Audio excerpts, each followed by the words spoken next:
Hey guys, तो आज मैं जिस एनिमे को एक्सप्लेन करने वाला हूँ वो काफी ज्यादा अच्छा होने वाला है और मैं उम्मीद करूंगा कि ये एक्सप्लेनेशन आप सभी को पसंद आए। तो एक्सप्लेनेशन को स्टार्ट करने से पहले मैं आप सभी को बता देना चाहता हूँ कि अगर आप सभी इस पर अच्छा सपोर्ट दिखाते हो तो मैं आप सभी को उम्मीद दिलाता हूँ कि मैं इसको कंटिन्यू कर सकता हूँ। तो वो तो आपके ऊपर डिपेंड है कि आप सभी चाहते हो कि मैं इसको एक्सप्लेन करूँ या ना करूँ। तो अपना अच्छा सपोर्ट दिखाना। तो चलिए एक्सप्लेनेशन को स्टार्ट करते हैं। तो इस सीरीज की स्टार्टिंग में हमें एक प्लेनेट का सीन दिखाया जाता है जहां पर काफी ज्यादा तबाही मचा हुआ था और हमें वहां पर काफी सारे एलियंस को दिखाया जाता है जिन्होंने वहां पर अटैक कर दिया था। वहीं हमें एक बहुत ही बड़े ड्रैगन को दिखाया जाता है जो कि हमें बताता है कि मैं यहाँ का गार्डियन हूँ। और इसके बाद वो बताता है कि जो प्लूटो गैलेक्सी के बंदे थे उन्होंने हमारे प्लेनेट पर अटैक कर दिया था। और इसके बाद वो बताता है कि क्योंकि मैं यहाँ का गार्डियन था जिसकी वजह से मेरा यह फर्ज बनता था कि मैं उन सभी को रोकूं। और इसके बाद वो कहता है कि इसीलिए मैं इंसानों के साथ में मिलकर उन सभी के साथ में फाइट करना स्टार्ट कर दिया और फाइनली हम सभी ने मिलकर उन सभी को हरा दिया और उन सभी को यहाँ से भागने पर मजबूर कर दिया। भले ही हमने इस वॉर को जीत लिया पर इस वॉर में हमें काफी ज्यादा नुकसान हुआ क्योंकि हमारे काफी सारे आदमी मारे गए, साथ ही साथ मैं भी काफी ज्यादा जख्मी हो गया और हजारों सालों के लिए सो गया। इसके बाद हमें 1000 साल बाद का सीन दिखाया जाता है और इसके बाद हमें एक वोल्केनो का सीन दिखाया जाता है जहाँ पर हमें ड्रैगन को दिखाया जाता है जो कि होश में आ चुका था पर वो काफी ज्यादा कमजोर हो चुका था जिसकी वजह से उसकी जो बॉडी थी वो डिस्ट्रॉय हो जाती है और वो एक मोर्टल ह्यूमन के रूप में कन्वर्ट हो जाता है। इसके बाद हमें हमारे हीरो को दिखाया जाता है जो कि अपने रूम से बाहर आ जाता है और वो इस जगह को देखकर काफी ज्यादा हैरान हो चुका था क्योंकि ये जो जगह थी वो पूरी तरीके से बदल चुकी थी और इसका आधुनिकीकरण हो चुका था, यानी कि यह दुनिया काफी ज्यादा एडवांस हो चुकी थी। अगले सीन में हमें हमारे हीरो को दिखाया जाता है जिसका नाम गू चैंग फेंग होता है और वो उसी जगह पर आ जाता है जहाँ पर उसने हजारों सालों पहले प्लूटो गैलेक्सी के बंदों के साथ में फाइट किया था। और हमें वहाँ का सीन दिखाया जाता है जहाँ पर काफी बड़े बड़े पहाड़ी हो चुके होते हैं। इसके बाद हमें वहाँ पर काफी सारे मेमोरियल को दिखाया जाता है जो कि उन वॉरियर के याद में बना हुआ था जो कि उस वॉर में मारे गए थे। अगले सीन में हमें हमारे हीरो को दिखाया जाता है जो कि वहाँ पढ़ा जाता है और वो उन सभी मेमोरियल को देखकर काफी ज्यादा हैरान हो रहा था। और इसके बाद वो अपने पास्ट के बारे में सोचने लगता है जहाँ पर हमें कियानुवी नाम के एक बंदे को दिखाया जाता है जो कि काफी सारे डिमंस के साथ में फाइट कर रहा था और हमें वहाँ पर डिमंस को दिखाया जाता है जिन्होंने वहाँ पर अपने सोल बॉडी को भी निकाल लिया था और वो उसका यूज करके वहाँ पर मौजूद बंदों पर अटैक कर रहे थे। पर तभी वहाँ पर हमारा हीरो आ जाता है जो कि अभी के टाइम में ड्रैगन के फॉर्म में था और हमें दिखाया जाता है कि अभी वो ड्रैगन काफी ज्यादा जख्मी था। वहीं हमें कियानकुई को दिखाया जाता है जो कि उसको जाकर आराम करने को बोलता है पर हमें उस ड्रैगन को दिखाया जाता है जिसकी हालत काफी ज्यादा खराब थी जिसकी वजह से वो वहीं पर गिर जाता है और वो वहीं पर बेहोश हो जाता है। इसके बाद हमें प्रेजेंट का सीन दिखाया जाता है जहाँ पर हमें गू चैंग फेंग को दिखाया जाता है जो कि आगे बढ़ता है और इसके बाद वो एक और मेमोरियल को देखता है और इसके बाद वो अपने एक और साथी के बारे में सोचना स्टार्ट कर देता है। अगले सीन में हमें वहाँ पर एक लड़की को दिखाया जाता है जो कि कियानकुई के मेमोरियल का पूजा कर रही थी और इसके बाद वो कहती है कि जब भी वो बड़ा सा ड्रैगन बाहर आएगा तो हम सभी उसको मिलकर मार देंगे। वहीं हमें गू चैंग फेंग को दिखाया जाता है जो कि उसके बातों को सुनकर काफी ज्यादा हैरान हो चुका था और इसके बाद वो आगे बढ़ता है और इसके बाद वो उससे कहता है कि आखिर तुम ऐसा कैसे कह सकती हो। और इसके बाद वो कहता है कि जिस ड्रैगन ने तुम सभी को बचाने के लिए अपना जान दे दिया तुम उसको इविल कैसे कह सकते हो। जहाँ पर हमें उस लड़की को दिखाया जाता है जो कि गू चैंग फेंग के बातों को सुनकर काफी ज्यादा गुस्सा हो जाती है और इसके बाद वो उससे कहती है कि वो ड्रैगन हमारा सेवियर नहीं है बल्कि उसने हमारे हीरोज को मारा था। जहाँ पर हमें गू चैंग फेंग को दिखाया जाता है जो कि उसके बातों को सुनकर काफी ज्यादा हैरान हो रहा था। वहीं हमें उस लड़की को दिखाया जाता है जो कि गू चैंग फेंग से कहती है कि आखिर तुम उस ड्रैगन का इतना ज्यादा पक्ष क्यों ले रहे हो। और इसके बाद वो उससे कहती है कि क्या तुम भी उसके साथी हो। जहाँ पर हमें गू चैंग फेंग को दिखाया जाता है जो कि उसको मना कर देता है और इसके बाद वो उससे कहता है कि ये एक थॉट था तो मैं इसको क्लियर कर रहा था। अगले सीन में हमें गू को दिखाया जाता है जो कि उससे कहता है कि अगर तुम्हें ड्रैगन से इतना ही ज्यादा नफरत है तो आखिर तुमने ड्रैगन जेट को अपने गले में क्यों पहना हुआ है। जहाँ पर हमें उस लड़की को दिखाया जाता है जो कि गू के बातों को सुनकर काफी ज्यादा हैरान हो जाती है और इसके बाद वो उससे कहती है कि आखिर तुम्हें इसके बारे में पता कैसे चला। और इसके बाद वो उससे कहती है कि क्या तुम मुझ पर नजर रख रहे थे। जहाँ पर हमें गू को दिखाया जाता है जो कि उसको ज्यादा खुश होने से मना करता है और इसके बाद वो कहता है कि मुझे तुम में कोई भी इंटरेस्ट नहीं है तो आखिर मैं तुम पर नजर क्यों रखूंगा। जहाँ पर हमें उस लड़की को दिखाया जाता है जो कि वहाँ से जाने लगती है और इसके बाद वो गुस्से कहती है कि अगर तुम किसी के सामने उस ड्रैगन का पक्ष लेते हो तो वो तुम्हें वहीं पर मार देगा। जहाँ पर हमें गू को दिखाया जाता है जो कि उसके बातों को सुनकर काफी ज्यादा हैरान हो चुका था और इसके बाद वो उससे पूछने लगता है कि आखिर इन 1000 सालों के अंदर क्या हुआ था जिसकी वजह से जो ड्रैगन तुम सभी को सेव कर रहा था वो तुम्हारा सबसे बड़ा दुश्मन बन गया। और वो इसके बारे में उससे पूछने लगता है, पर में उस लड़की को दिखाया जाता है जो कि उसको इसके बारे में नहीं बताती है और इसके बाद वो वहाँ से चली जाती है। अगले सीन में हमें ड्रैगन एकेडमी का सीन दिखाया जाता है जहाँ पर हमें गू को दिखाया जाता है जो कि वहाँ पढ़ा चुका था और इसके बाद वो कहता है कि मैंने कियान कुई को जैसा बोला था उसने बिल्कुल वैसा ही स्थान बनाया है। तो अभी वहाँ पर एक बंदा आ जाता है और इसके बाद वो गू से कहता है कि मिस्टर गू, क्या आप यहाँ पर वाइस प्रिंसिपल से मिलने के लिए आए हो? जहाँ पर हमें गू को दिखाया जाता है जो कि उसको बताता है कि हाँ, मैं वाइस प्रिंसिपल से मिलने के लिए आया हूँ। जहाँ पर हमें उस बंदे को दिखाया जाता है जो कि गू से कहता है कि मैं वाइस प्रिंसिपल का सेक्रेटरी हूँ और इसके बाद वो उसको अपने साथ में आने को बोलता है और इसके बाद वो उसको एक कमरे के अंदर लेकर आ जाता है और उसको यहीं पर इंतजार करने को बोलता है और कहता है कि बहुत ही जल्दी यहाँ पर वाइस प्रिंसिपल आ जाएगी। अब उसके जाने के बाद गू वहाँ पर चाय बनाता है और इसके बाद वो पीना स्टार्ट कर देता है और वो अपने आसपास के माहौल को देखकर काफी ज्यादा हैरान हो चुका था क्योंकि आसपास में काफी ज्यादा किलिंग परमिशन रखी हुई थी। तो अभी उसकी नजर एक चीज के ऊपर जाती है और इसके बाद वो उसको जाकर देखना स्टार्ट कर देता है। तो अभी वहाँ पर वाइस प्रिंसिपल आ जाती है और इसके बाद वो उसको आवाज लगाती है जो सुनकर वो पीछे घूमता है जहाँ पर हमें दिखाया जाता है कि वो वाइस प्रिंसिपल और कोई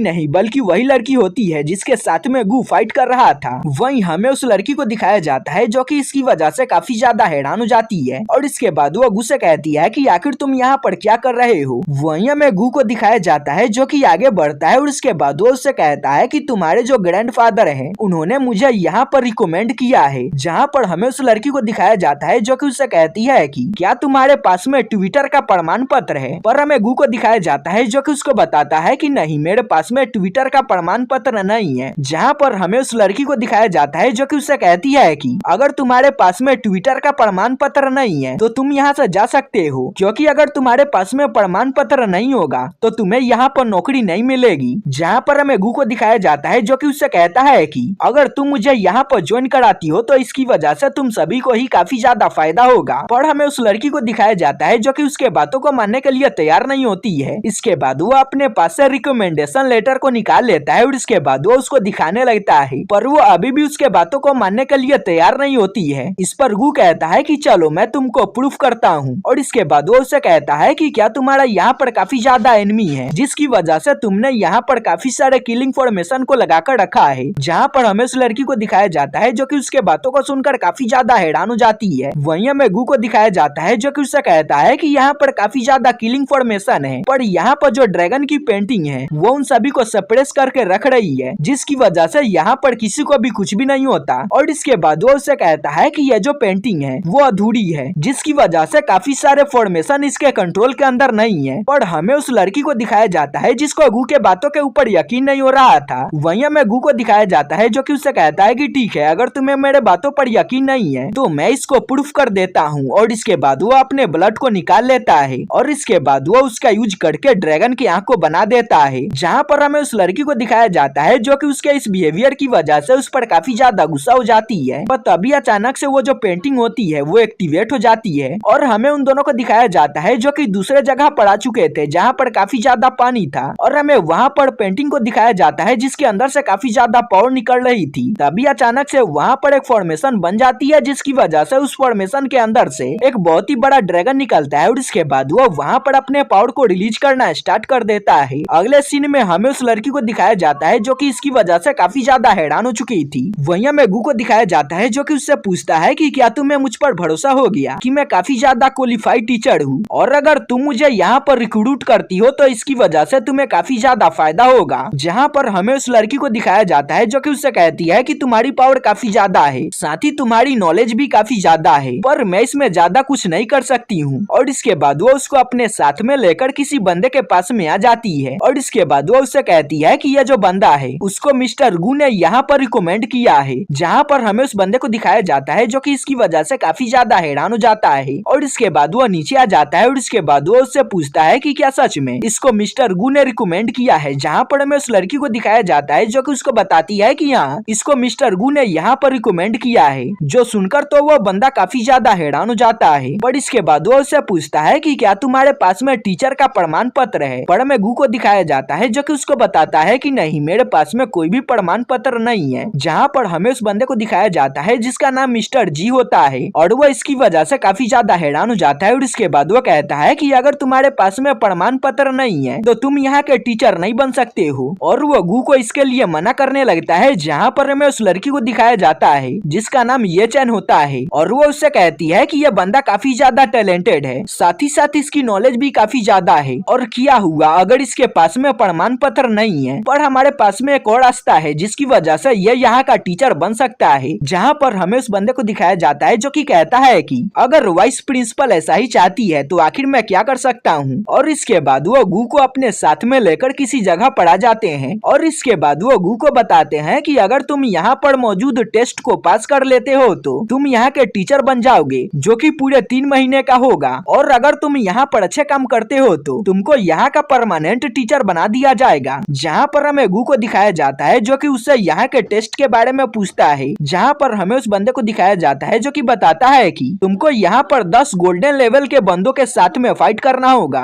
और उनको 1 घंटे के अंदर हराना होगा और अगर तुम ऐसा करने में फेल हो जाते हो तो तुमको यहाँ से निकाल दिया जाएगा। जहाँ पर हमें गू को दिखाया जाता है जो कि उनको टेंशन लेने से मना करता है। अगले सीन में हमें इन तीनों को दिखाया जाता है जो कि एक जगह पढ़ा चुके थे। वहीं हमें मिस्टर जी को दिखाया जाता है जो कि गू को एक रूम के अंदर जाने को बोलते हैं और इसके बाद वो रूम को बंद कर देते हैं और इसके बाद वो वहाँ पर प्रोजेक्शन को स्टार्ट कर देते हैं जिसकी वजह से वहाँ पर काफी सारे एलियन आ जाते हैं। अगले सीन में हमें मिस्टर जी को दिखाया जाता है जो कि वाइस प्रिंसिपल से कहते हैं कि मुझे यह बंदा काफी ज्यादा कमजोर लग रहा है और मुझे नहीं लगता है कि यह यहाँ का टेस्ट पास कर पाएगा। जहाँ पर हमें उस लड़की को दिखाया जाता है जो कि उससे कहती है कि तुम्हें इतनी जल्दी किसी भी कंक्लूजन के ऊपर नहीं आना चाहिए। अगले सीन में हमें उन सभी एलियंस को दिखाया जाता है जो कि गू पर अटैक कर देते हैं, जो देखकर वो बंदा काफी ज्यादा हैरान हो जाता है और इसके बाद वो कहता है कि मैंने तो पहले ही कहा था कि यह काफी ज्यादा कमजोर है। पर हमें गू को दिखाया जाता है जो कि अपने सोनिक स्पीड का यूज करके उन सभी के अटैक से बच जाता है और इसके बाद वो अपने थंडर पावर को एक्टिवेट कर लेता है और इसके बाद वो उन सभी के साथ में फाइट करना स्टार्ट कर देता है और इसके बाद वो अपने थंडर पावर का यूज करके वहाँ पर काफी सारे एरो को बना लेता है और उसका यूज करके वहाँ पर मौजूद एलियंस को मारना स्टार्ट कर देता है, जिसकी वजह से उन सभी एलियंस की हालत काफी ज्यादा खराब हो जाती है। अगले सीन में हमें मिस्टर जी को दिखाया जाता है जो कि इसके पावर को देखकर काफी ज्यादा हैरान हो चुके थे। अगले सीन में हमें गू को दिखाया जाता है जो कि अपने लाइटनिंग का यूज करके वहाँ पर 2 स्वॉर्ड को बना लेता है और इसके बाद वो आगे बढ़ता है और इसके बाद वो वहाँ पर मौजूद बीस्ट को मारना स्टार्ट कर देता है और वो वहाँ पर मौजूद बीस्ट को काफी ज्यादा बुरी तरीके से मार रहा था। अगले सीन में हमें गू को दिखाया जाता है जिसने वहाँ पर अपने लाइटनिंग का यूज करके सारे मॉन्स्टर को मार दिया था और इसके बाद वो अपने स्वॉर्ड को काफी ज्यादा जोड़ों के साथ में नीचे पटकता है, जिसकी वजह से वहाँ पर जितने भी मॉन्स्टर पड़े हुए थे उन सभी की बॉडी डिस्ट्रॉय हो जाती है। अगले सीन में हमें मिस्टर जी को दिखाया जाता है जो कि यह देखकर काफी ज्यादा हैरान हो जाते हैं और इसके बाद वो कहते हैं कि भले यह बंदा काफी ज्यादा पावरफुल है पर यह दिखावा काफी ज्यादा करता है। जहाँ पर हमें वाइस प्रिंसिपल को दिखाया जाता है जो कि उसको ज्यादा टेंशन लेने से मना करती है और इसके बाद वो उससे कहती है कि यह बंदा काफी ज्यादा पावरफुल है जिसकी वजह से यह हमारे एकेडमी के लिए काफी ज्यादा जरूरी है, तो हमें इसको अपने साथ में रिक्रूट कर लेना चाहिए। जहाँ पर हमें मिस्टर जी को दिखाया जाता है जो कि उससे कहता है कि ठीक है पर हम इस चीज को उस टाइम पर डिसाइड करेंगे जब यह बाकी टेस्ट को भी पास कर लेगा। और हमें दिखाया जाता है कि जो गू था उसने इस टेस्ट को सिर्फ 5 ही मिनट में कंप्लीट कर लिया था और मैं आप सभी को बता दूं कि जो मिस्टर जी थे उसने उसको पूरे 1 घंटे का टाइम दिया था पर उसने काफी जल्दी इस टेस्ट को पास कर लिया था। और इसी के साथ में हमारा फर्स्ट, सेकंड और थर्ड एपिसोड यहीं पे खत्म हो जाता है। तो गाइस अगर आप सभी चाहते हो कि मैं इसको आगे भी एक्सप्लेन करूं और मैं इसको कंटिन्यू करूं तो आप सभी मुझे सपोर्ट दिखाओ, ज्यादा तो नहीं इस पर 5000 व्यू ला दो तो मैं आप सभी के लिए इसको एक्सप्लेन करना स्टार्ट रखूंगा। तो चलिए मिलते हैं अगले एपिसोड में।